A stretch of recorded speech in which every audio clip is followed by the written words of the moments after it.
Hello बच्चों, कैसे हैं आप। बच्चों, आज हम पढ़ेंगे कक्षा 7 सामाजिक अध्ययन के अंतर्गत हमारा पर्यावरण विषय का 9वां पाठ शीतोष्ण घास स्थलों में जीवन। आप देख रहे हैं यहाँ पर, यह है आपका पाठ 9 शीतोष्ण घास स्थलों में जीवन। बच्चों, हम आपको बताएंगे इस पाठ से संबंधित प्रश्नों के उत्तर, लेकिन उससे पहले आइए आप देख लें एक झलक इस पाठ की। आपके पास आपकी पाठ्य पुस्तक होगी, आप चाहें तो उससे पढ़ लें और चाहे यहाँ से, लेकिन एक बार इस पाठ को अच्छे से पढ़ लें ताकि आपको इस पाठ में जो प्रश्नों के उत्तर हैं बताए जाएंगे वे आपको अच्छे से समझ आ जाएं। तो चलिए आप देखें, यहाँ से अच्छे से इस पाठ को पढ़ें, समझें और उसके बाद जो हम आपको यहाँ पर प्रश्नों के उत्तर बताएंगे बच्चों, उन्हें आप अपनी नोटबुक में नोट करेंगे और उन्हें अच्छे से याद करेंगे ताकि आपको परीक्षा के समय किसी परेशानी का सामना न उठाना पड़े। तो देख रहे हैं ना आप, यहाँ पर पाठ के अंत में यहाँ पर कुछ प्रश्न दिए हुए हैं और चलिए हम इन सारे प्रश्नों के उत्तर आपको यहाँ पर बताने वाले हैं। तो आप लगातार देखते रहें वीडियो और जुड़े रहें हमारे साथ। यदि अभी तक आपने चैनल को सब्सक्राइब नहीं किया तो चैनल को सब्सक्राइब कर दें, बेल आइकन भी दबा दें ताकि आपको आने वाली प्रत्येक वीडियो की नोटिफिकेशन भी मिलती रहे। तो चलिए शुरू करते हैं बच्चों आज का पाठ अपना शीतोष्ण घास स्थलों में जीवन, इससे संबंधित प्रश्नों के उत्तर। बच्चों, एक बार आपको फिर से याद दिला दें, आज का हमारा पाठ है कक्षा 7 सामाजिक अध्ययन के अंतर्गत हमारा पर्यावरण विषय का पाठ 9 शीतोष्ण घास स्थलों में जीवन। और हम आपको यहाँ पर बता रहे हैं इस पाठ से संबंधित प्रश्नों के उत्तर अभ्यास प्रश्न उत्तर में।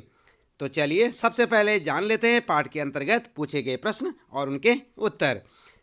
आप देख सकते हैं पहला प्रश्न है आपके लिए, वेल्ड दक्षिणी गोलार्ध में स्थित है। जब वेल्ड में ग्रीष्म ऋतु होती है तो उस समय प्रेयरी में कौन सी ऋतु होगी। और ये प्रश्न बच्चों आपको देखने को मिलेगा 68 नंबर पेज पर। तो आप अपनी पाठ्य पुस्तक के 68 नंबर पेज पर देखें, 68 नंबर पेज पर, और उसका उत्तर क्या लिखेंगे आप। उत्तर लिखेंगे, जब वेल्ड में ग्रीष्म ऋतु होती है तो उस समय प्रेयरी में शीत ऋतु होती है। ठीक है ना। तो इस प्रकार से आप अपना उत्तर लिखेंगे। अगला प्रश्न है बच्चों, दूसरा प्रश्न, किसी न किसी प्रकार की घास पृथ्वी के धरातल पर लगभग सभी जगह पाई जाती है। उन स्थानों के नाम बताइए जहां आपने घास को उगते देखा है। और ये प्रश्न भी आपका 68 नंबर पेज पर आप देख सकते हैं, 68 नंबर पेज पर अपने पाठ के अंतर्गत। और इसका उत्तर लिखेंगे आप। उत्तर लिखेंगे, घास मुख्यतः खेतों में, खेल के मैदानों में, नदी के तटबंध पर, सड़क के किनारों पर या आसपास पहाड़ी भागों के ढलानों पर, पठारी भागों में, पार्श्व मार्ग के दरारों में आदि स्थानों में पाए जाती है या पाए जाते हैं। ठीक है। तो इस प्रकार से आप अपना उत्तर लिख सकते हैं। इसके बाद बच्चों जैसे ही यहाँ पर जो है पाठ के अंतर्गत के जो प्रश्न हैं समाप्त होते हैं तो साथ ही साथ यहाँ पर शुरू हो जाते हैं नए प्रश्न आपके लिए। पाठ के अंत में पूछे गए प्रश्न आप देख सकते हैं, आपने पाठ पढ़ लिया होगा पूरा और पाठ के अंत में आप देखेंगे कुछ प्रश्न दिए हुए हैं तो उनके उत्तर आप किस प्रकार से लिखेंगे। तो यहाँ पर देखते हैं, पहला प्रश्न है, निम्न प्रश्नों के उत्तर दीजिए। अब यहाँ पर आपके लिए कुछ प्रश्न दिए हुए हैं, उनके उत्तर आपको लिखने हैं। जैसे कि क्या प्रश्न है, अमेरिकी शीतोष्ण घास स्थल को क्या कहा जाता है। तो उसको क्या कहा जाता है बच्चों, उत्तर लिखेंगे प्रेयरी। समझ गए ना आप, क्या लिखेंगे, प्रेयरी। दूसरा प्रश्न है बच्चों, अमेरिकी घास स्थल के पशु चरागाह को क्या कहते हैं। तो क्या कहते हैं उसे, रेंच। क्या कहेंगे, उत्तर में लिखेंगे रेंच। और तीसरा प्रश्न है बच्चों, देख सकते हैं आप, गए वाला, वेल्ड को अपवाहित करने वाली नदियों के नाम बताइए। तो नाम बताएंगे आप, उत्तर में लिखेंगे वेल्ड को अपवाहित करने वाली नदियों के नाम क्या क्या हैं। ऑरेंज नदी, लिंगपोपो नदी आदि प्रमुख हैं। तो इस प्रकार से आप अपना उत्तर लिखें और इसे याद करें। अगला प्रश्न है घ वाला, वेल्ड में वर्षा ऋतु कब आती है। तो कब आती है बच्चों, उत्तर में लिखेंगे वेल्ड में वर्षा ऋतु ग्रीष्मकालीन महीनों यानी कि नवंबर, दिसंबर, जनवरी और फरवरी में होती है। ठीक है। तो यहाँ पर जो क्या उत्तर लिखेंगे आप, फिर से ध्यान दें, वेल्ड में वर्षा ऋतु ग्रीष्मकालीन महीनों नवंबर, दिसंबर, जनवरी, फरवरी में होती है। ठीक है। तो इस प्रकार से आप अपना उत्तर लिखेंगे। बच्चों एक बात का आप यहाँ पर विशेष ध्यान दें, यहाँ पर ग्रीष्मकालीन ना लिखें, यहाँ पर लिखें शीतकालीन। क्या लिखेंगे? शीतकालीन महीनों नवंबर, दिसंबर, जनवरी, फरवरी में होती है। याद रखें बच्चों, यहाँ पर जो है वर्ल्ड में वर्षा ऋतु शीतकालीन महीनों नवंबर, दिसंबर, जनवरी, फरवरी में होती है। इस प्रकार से लिखेंगे आप, ग्रीष्मकालीन को काट दें। क्या लिखेंगे? शीतकालीन महीनों। याद रखें, यहाँ पर जो है मिसप्रिंट हो गया है, तो यहाँ पर क्या लिखेंगे आप? शीतकालीन महीनों। फिर से बता दें आपको, शीतकालीन महीनों लिखें। अगला प्रश्न है बच्चों, 6 वाला प्रश्न है, दक्षिणी या दक्षिण अफ्रीकी घास स्थल के लोगों का मुख्य व्यवसाय क्या है? तो यहाँ पर जो है इस प्रश्न का उत्तर क्या लिखेंगे आप? उत्तर लिखेंगे दक्षिण अफ्रीकी घास स्थल के लोगों का मुख्य व्यवसाय पशुपालन है। क्या है बच्चों? पशुपालन। उत्तर में लिखेंगे पशुपालन।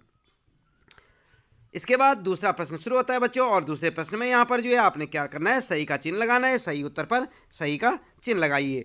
तो यहाँ पर जो है क्या प्रश्न है आपका? मिसिसिपी नदी अपवाहित करती है किसको? कनाडा, अफ्रीका या संयुक्त राज्य अमेरिका? तीनों में से एक ऑप्शन आपका सही होगा, और उत्तर लिखेंगे आप संयुक्त राज्य अमेरिका। तो इस पे आप सही का चिन्ह लगाएंगे। ठीक है, तीसरे वाले पे आप सही का चिन्ह लगाएं।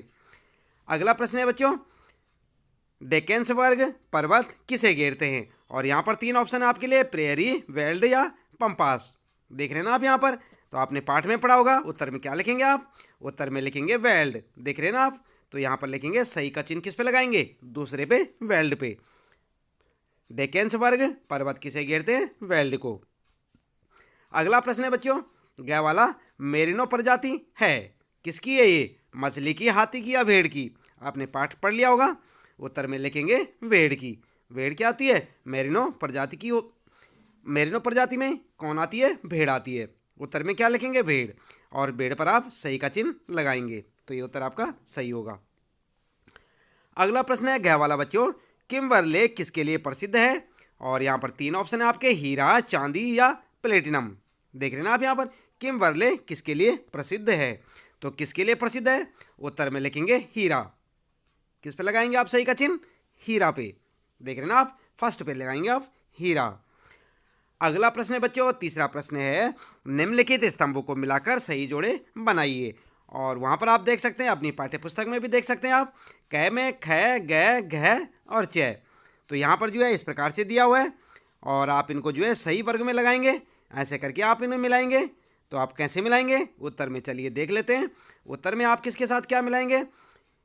काओ बाई के साथ मिलाएंगे आप प्रेरी, और सोना के साथ मिलाएंगे जोहान्सबर्ग, कुडू के साथ पशु, चिनूक के साथ गर्म पवन, और कोयला के साथ लोहा एवं इस्पात। तो इस प्रकार से आपके उत्तर हो जाएंगे। देख रहे हैं ना आप? तो इस प्रकार से आप अपना उत्तर जो है मिलान करें। चौथा प्रश्न है बच्चों, कारण बताइए। और क्या है यहाँ पर प्रश्न? प्रेयरी को विश्व का धान्यागार कहा जाता है। ठीक है, तो इसका कारण बताना आपने कि प्रेयरी को विश्व का धान्यागार क्यों कहा जाता है, धान्यागार कहा जाता है। तो कारण बताइए। उत्तर में लिखेंगे, उत्तर आप इस प्रकार से लिखें, ठीक इसी प्रकार से, इस प्रदेश में उपजाऊ भूमि और गेहूं के लिए अनुकूल जलवायु पाई जाती है तथा यह प्रदेश संयुक्त राज्य अमेरिका के उत्तरी भाग और कनाडा के दक्षिणी भाग में स्थित है। यह प्रदेश काफ़ी विकसित क्षेत्र है, इसलिए यहाँ के किसान कृषि वैज्ञानिक विधियों एवं ट्रैक्टर, हार्वेस्टर तथा कंबाइन के उपयोग करके गेहूं की फसल को अधिक मात्रा में उगाते हैं। ठीक है ना? गेहूं के अत्यधिक उत्पादन के कारण प्रेयरी को विश्व का धान्यागार भी कहते हैं। क्यों कहते हैं? ये सब बातें यहाँ पर आप लिखेंगे और ये आपका उत्तर हो जाएगा। तो ठीक है बच्चों, यहाँ से आप ध्यानपूर्वक लिखें, ये आपका प्रश्न है और इसका उत्तर इस प्रकार से लिखेंगे।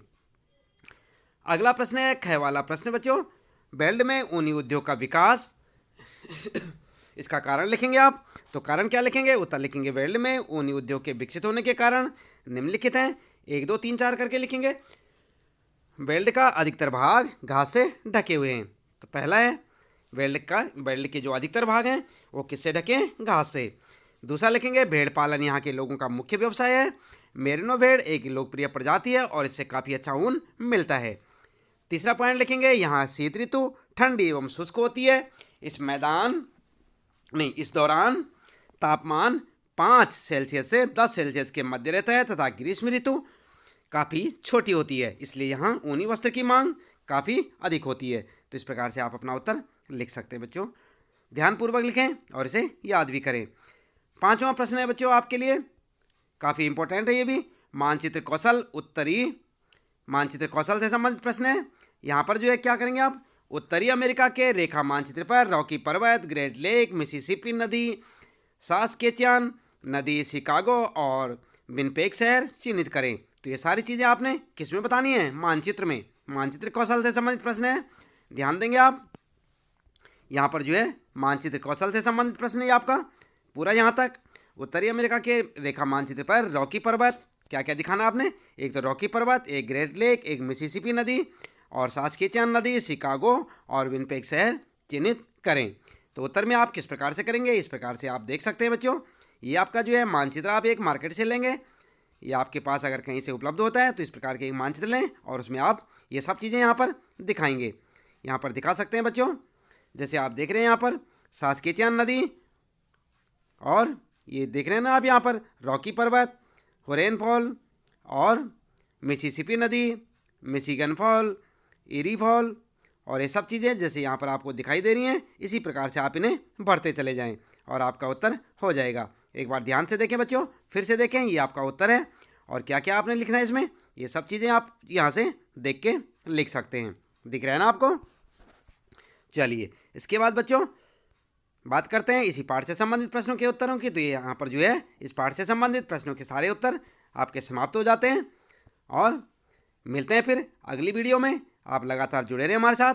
चैनल को सब्सक्राइब नहीं किया तो आप चैनल को सब्सक्राइब अवश्य कर दें और इसी प्रकार लगातार देखते रहें अपने सारे सवालों के जवाब। बच्चों आपको याद दिला दें कि इस चैनल के माध्यम से आपको हिंदी कक्षा 7 हिंदी के सभी पाठों के प्रश्न उत्तर और सामाजिक विज्ञान के या सामाजिक अध्ययन जिसे कहते हैं आप, सारे प्रश्नों के उत्तर, सारे पाठों के उत्तर आपको देखने को मिलेंगे।